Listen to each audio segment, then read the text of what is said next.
Good afternoon, Year 8, and welcome to another lesson on Dickens, characters from Dickens. As I said before, I think this is fantastic, this module. I'm really enjoying teaching it. It's just a pity I'm not right in front of you, but there you are. Here's a quote from Mrs. Havisham from Great Expectations. Would it be weakness to return my love? And we're going to be comparing unpleasant characters. You can probably guess the other unpleasant one. We've had a couple, but the other unpleasant one we're going to compare her to is Scrooge. You'll do now for 2 minutes is write down what the word sham means. Okay, so our learning objective today is exploring unpleasant characters and comparing them, in Dickens obviously. And your title though is comparing Mrs. Havisham and Scrooge, so put that into your books. And as it's remote, we need to remind ourselves of what we need for the lesson: a pen, pencil and a highlighter, your exercise book, and if it's running low then send me an email and I'll get one delivered to you, and the attached PDF extracts from Mrs. Havisham and Scrooge. They'll be put on Classcharts for you.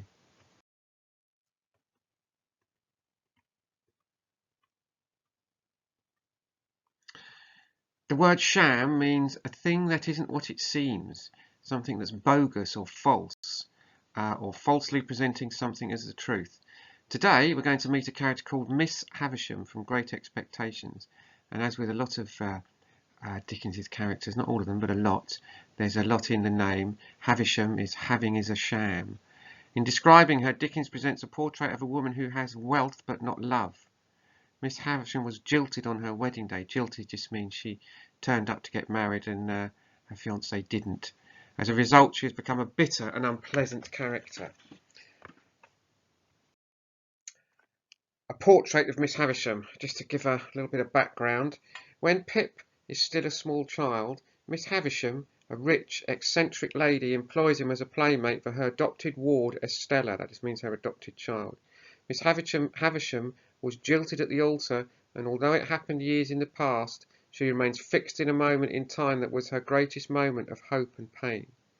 So take 10 minutes and read the Miss Havisham extract very carefully. Right, here's your next task. Using the extract below, which is an extract from the extract, annotate how Miss Havisham is described. How does Pip respond to her? The extract is highlighted on your handout.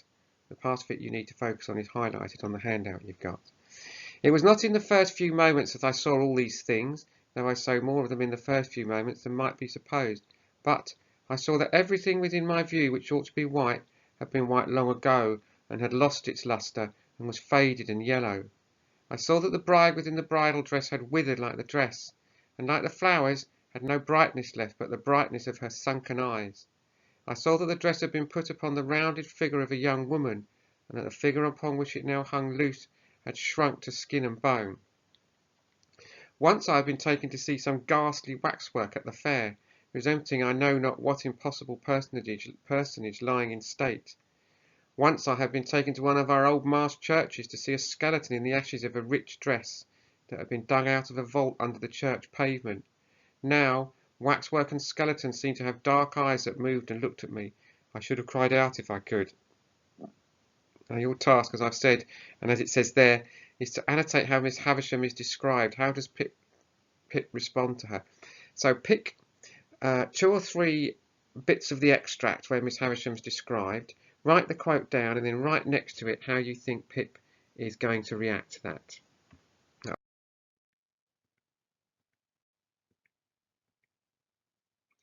Okay, now here, hopefully you've got something like this.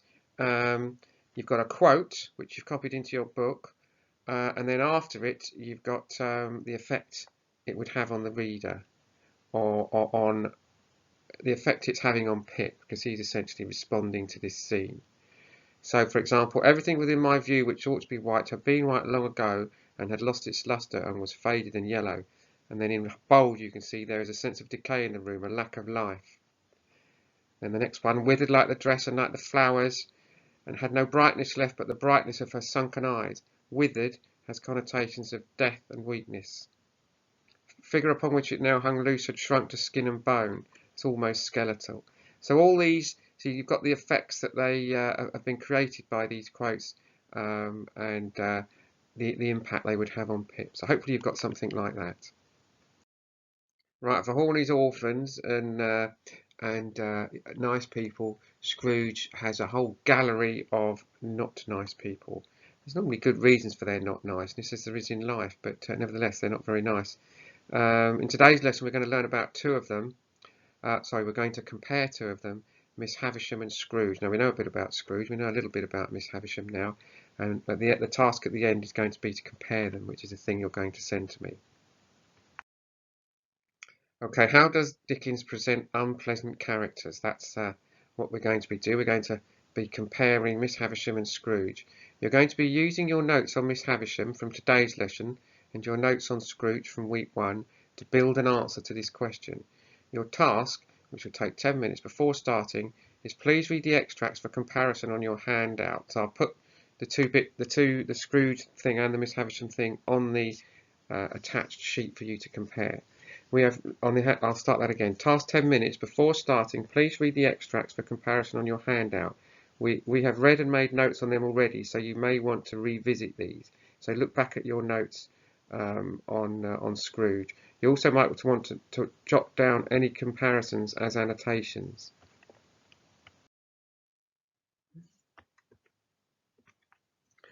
Now here are two lists or collections of things about Miss Havisham and Scrooge that we can compare.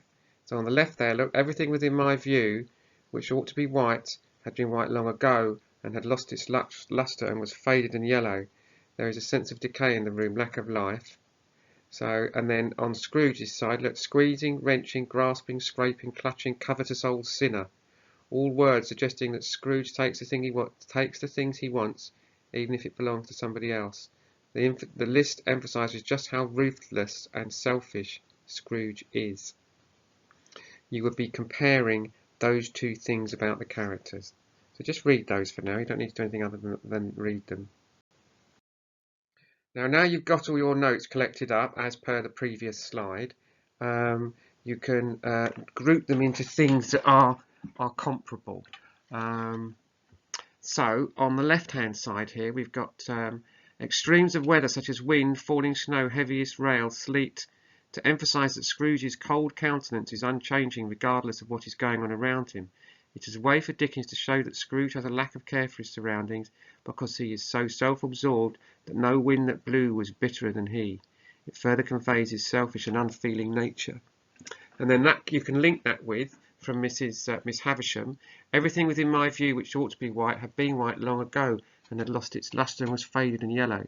There is a sense of decay in the room, lack of life. Despite this, Dickens shows Miss Havisham as unchanging, showing that she does not respond to her surroundings. This emphasises how self-absorbed she is as a result of her misery.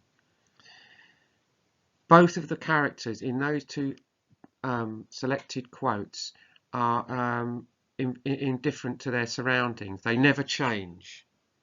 That's the thing that you're comparing. Scrooge and Miss Havisham never change, and those two quotes support that. So you've got all your information, and you're arranging it into things that you can compare. Do you see? Now this is one of the hardest things you have to do year 8 for GCSE, and this is sort of the first time.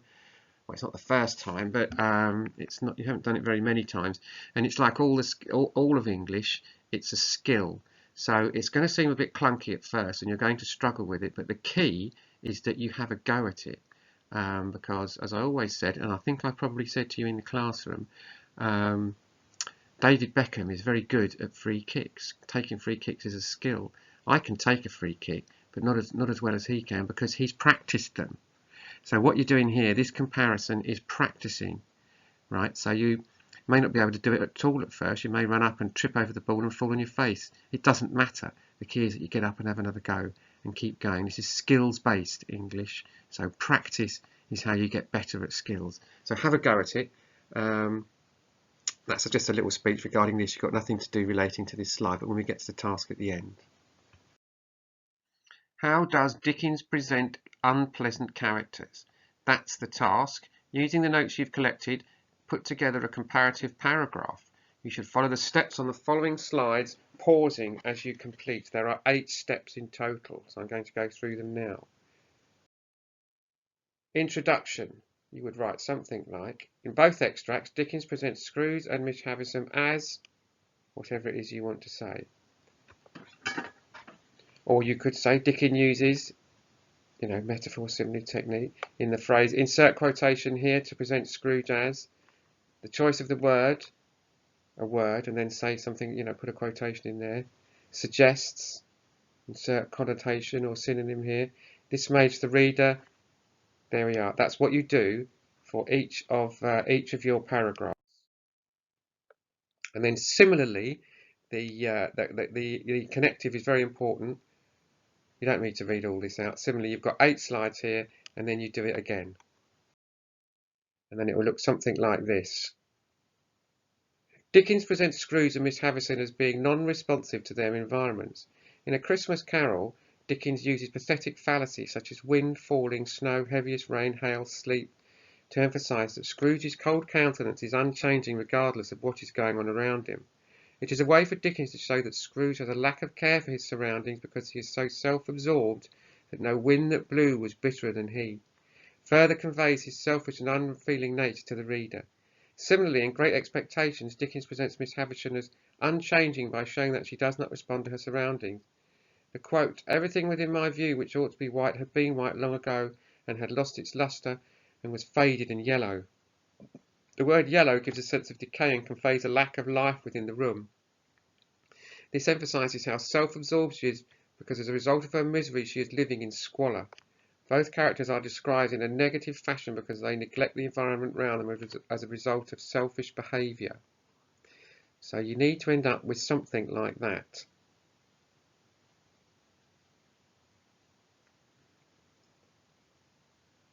And that is the piece of work. Sorry about the delay.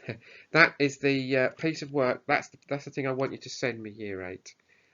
Now I think you're going to have to stop this presentation or video at points to sort of consolidate what's gone on.